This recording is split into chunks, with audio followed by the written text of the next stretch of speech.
Bom dia, irmãos. Hoje, mais uma vez, com um guia de estudo baseado no sermão do domingo. Ontem, dia 25, o reverendo Cícero pregou de manhã à noite, e à noite ele começou uma série de sermões na vida de Moisés, esse personagem tão importante na literatura bíblica, na história da salvação do nosso Senhor.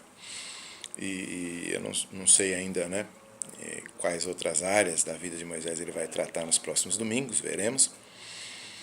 Mas nesse primeiro domingo ele falou a respeito de um traço do caráter de Moisés, que a Bíblia descreve como o homem mais manso de todos, mas ele comparou isso, ou confrontou isso, com um relato bíblico de algumas vezes que Moisés realmente demonstrou um descontrole na sua ira.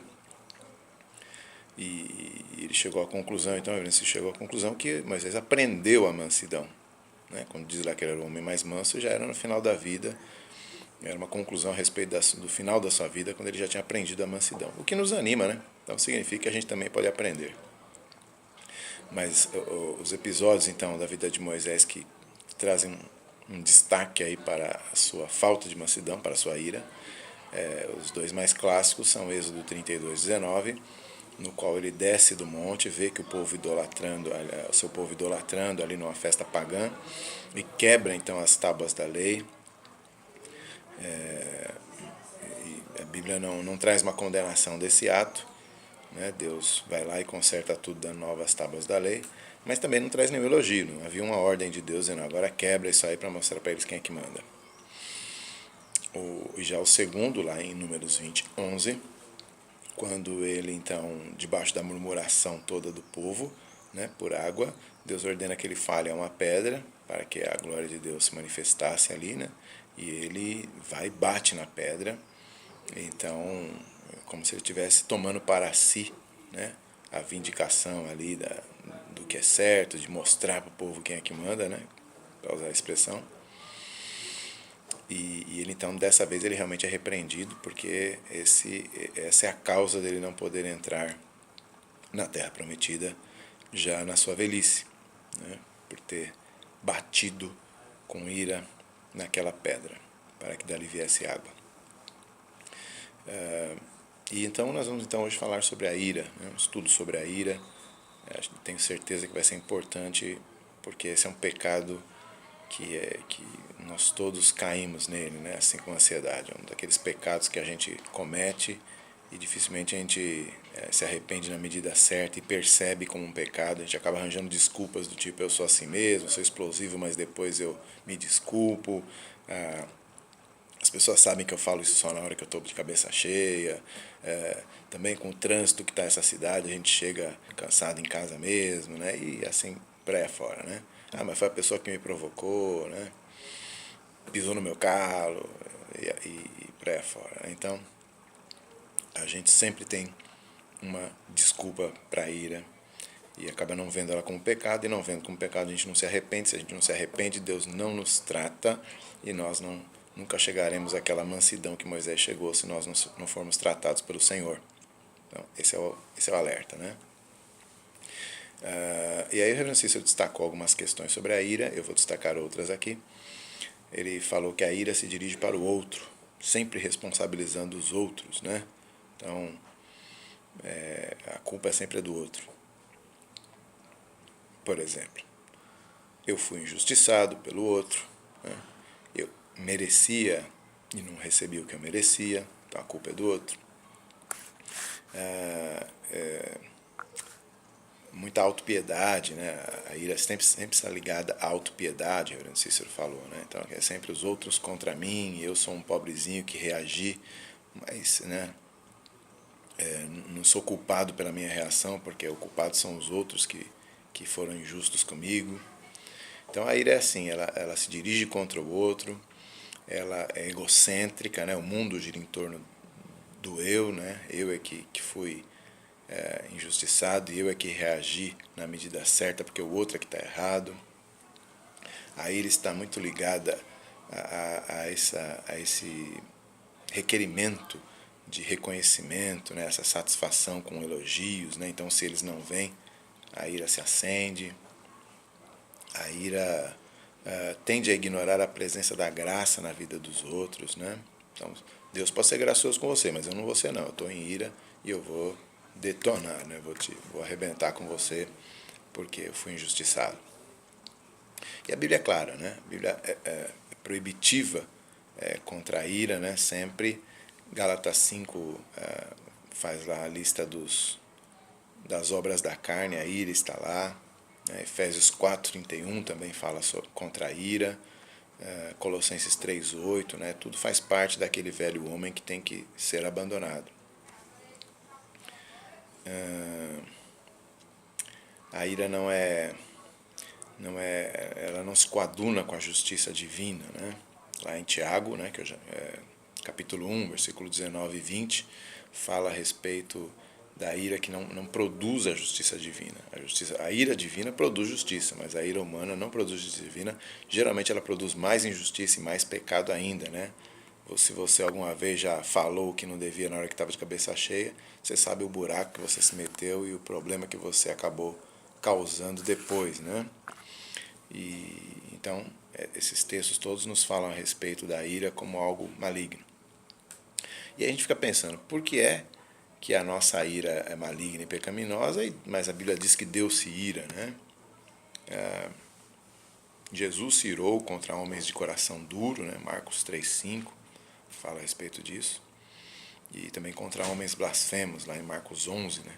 15 a 17, ele se ira contra a blasfêmia dos judeus lá, né? E em Apocalipse 6:16 fala que ele vai voltar com ira contra aqueles que não receberam, não ouviram a sua palavra. Então a ira é uma indignação contra o mal, contra a injustiça.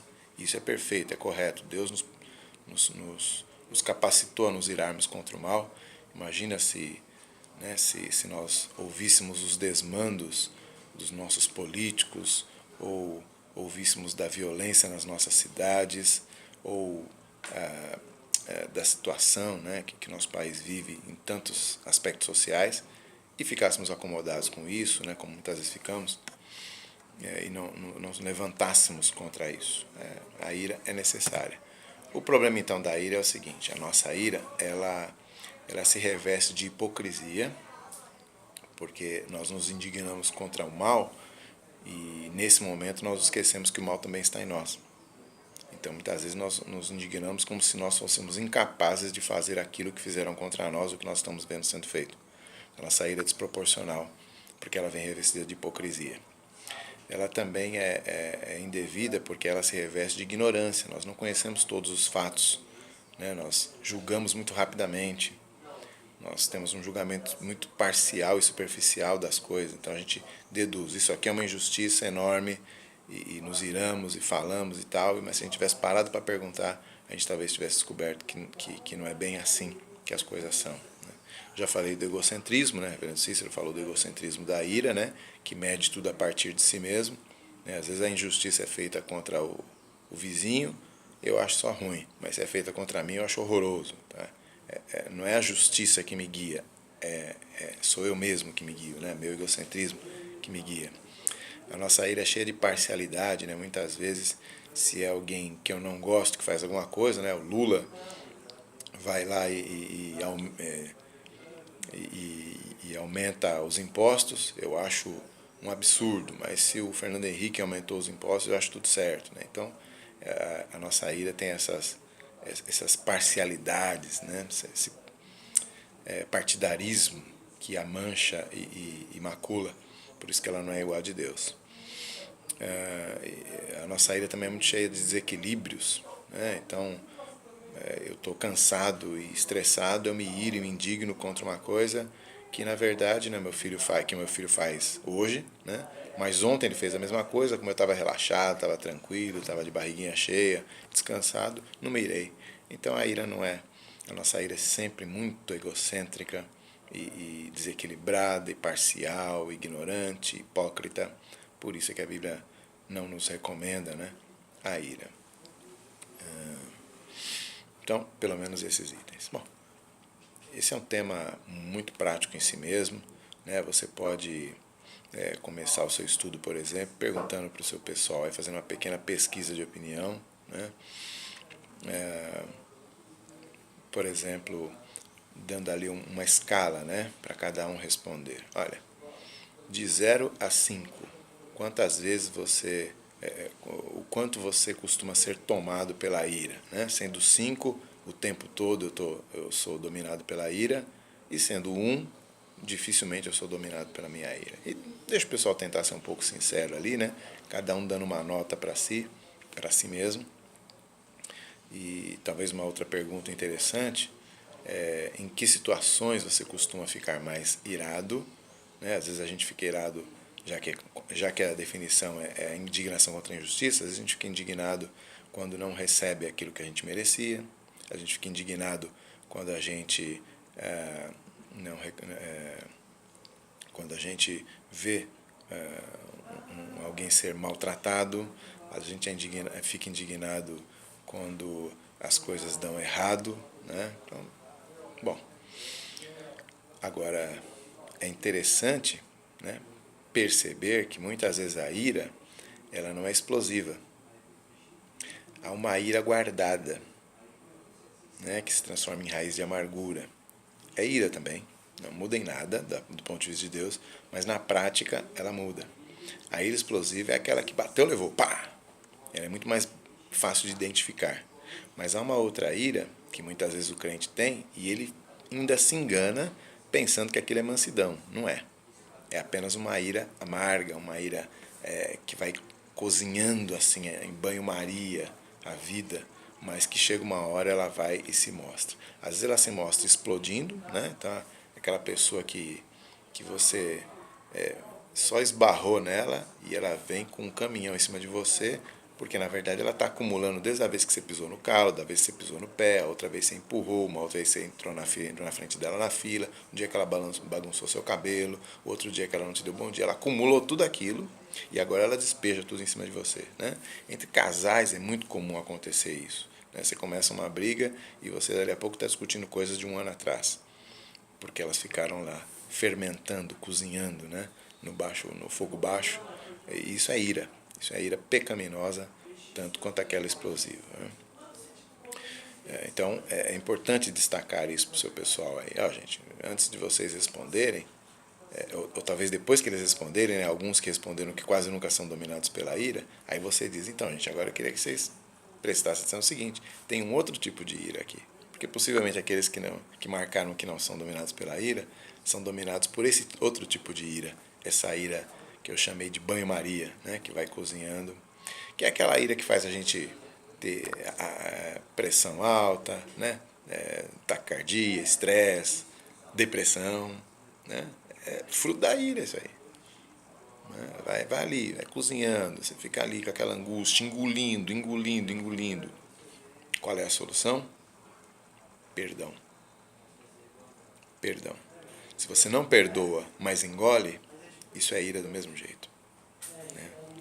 A solução para a ira é o perdão e descansar na mão de Deus. Colocar nas mãos do Senhor. Quando o Tiago diz lá no primeiro capítulo, no versículo 20, que ela não produz a ira de Deus, ele está dizendo o seguinte: então deixa na mão de Deus. Deixa na mão de Deus. Não seja o seu próprio advogado, né? Deixe na mão de Deus, porque Ele é que vai cuidar. Paulo quando diz lá em Efésios 4, desculpe, Paulo quando fala da ira lá, irai-vos, mas não pequeis, lá em Efésios 4, 26, ele está, na verdade, citando o Salmo 4, versículo 4. Pouca gente sabe disso. Que diz assim: irai-vos e não pequeis, consultai no travesseiro o coração e sossegai.